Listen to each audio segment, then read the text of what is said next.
یہ کہانی ایک قدیم شہر میں وقوع پذیر ہوئی جہاں دولت مند تاجر، نیک دل درویش، محنت کش مزدور اور بھکاری سبھی موجود تھے۔ شہر کے بیچوں بیچ ایک عظیم الشان حویلی تھی جس کے اندر ایک بوڑھی عورت بختاور بی بی رہتی تھی۔ وہ اپنے وقت کی سب سے دولت مند عورت تھی لیکن ساتھ ہی سب سے زیادہ کنجوس بھی۔ شہر کے لوگ اکثر اس کے بارے میں کہتے اگر بختاور بی بی کے گھر میں سونا بھی برس جائے تو وہ تب بھی ایک سکہ کسی کو نہ دے۔ بختاور بی بی کے پاس بے شمار دولت تھی مگر وہ نہ کسی کو خیرات دیتی نہ کسی کی مدد کرتی۔ اس کے ملازمین تک بھوکے رہتے اور وہ اپنے بیٹے فراز کو بھی سختی سے منع کرتی کہ وہ کسی غریب پر ایک پیسہ بھی خرچ کرے۔ فراز: امی اگر ہم نے کسی کی مدد نہیں کی تو یہ دولت کس کام کی؟ بختاور بی بی: یہ سب بیکار کی باتیں ہیں، میں نے یہ دولت بڑی محنت سے کمائی ہے اور میں اسے یوں ضائع نہیں ہونے دوں گی۔ فراز: لیکن امی نیکی کرنا ضیاع نہیں ہوتا بلکہ یہ آخرت کے لیے ذخیرہ ہے۔ بختاور بی بی: آخرت میں دولت لے کر نہیں جاؤں گی مگر کم از کم دنیا میں سکون سے جی تو سکتی۔ فراز کو اپنی ماں کی فطرت پر افسوس ہوتا لیکن وہ جانتا تھا کہ اسے بدلنا آسان نہیں ہوگا۔ بختاور بی بی کے دروازے پر روزانہ کئی فقیر آتے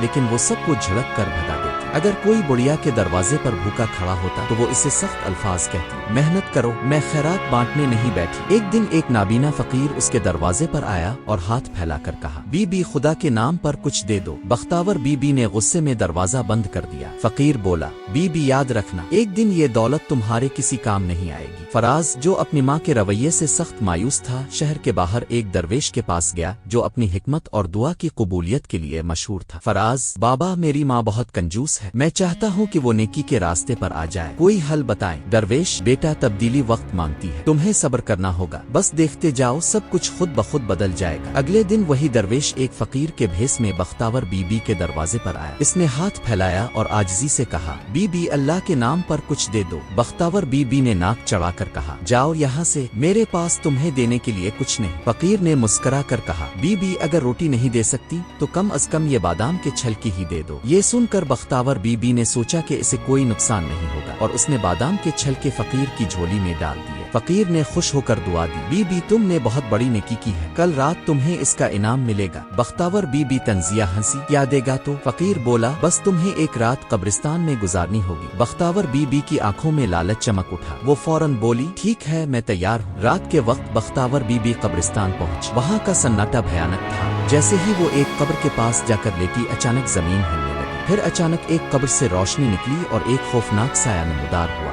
وہ بولا، او کنجوس بڑھیا، ساری زندگی تم نے دولت جمع کی، کسی کی مدد نہیں کی، اب قبر میں کیا لے کر آئی ہو؟ بختاور بی بی کا جسم کانپنے لگا، وہ چلائی، مجھے معاف کر دو۔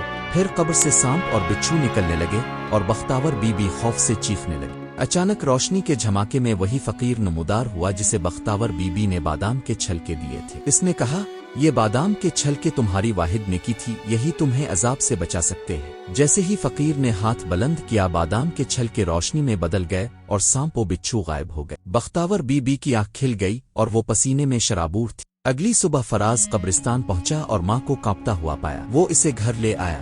بختاور بی بی مکمل طور پر بدل چکی تھی۔ اس نے دروازے پر آنے والے ہر فقیر کو خیرات دینا شروع کی، غریبوں میں کھانے تقسیم کیے اور مساجد و یتیم خانوں کو عطیات دینے لگی۔ لوگ حیران تھے، یہ واقعی وہی کنجوس بڑھیا ہے۔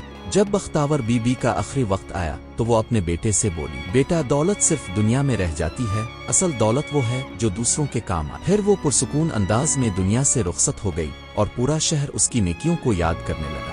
یہ کہانی ہمیں سکھاتی ہے کہ دولت عارضی ہے لیکن نیکیاں ہمیشہ انسان کے ساتھ رہتی ہیں۔ جو لوگ کنجوسی اور لالچ میں زندگی گزارتے ہیں وہ آخر میں پچھتاتے ہیں۔ اصل دولت وہ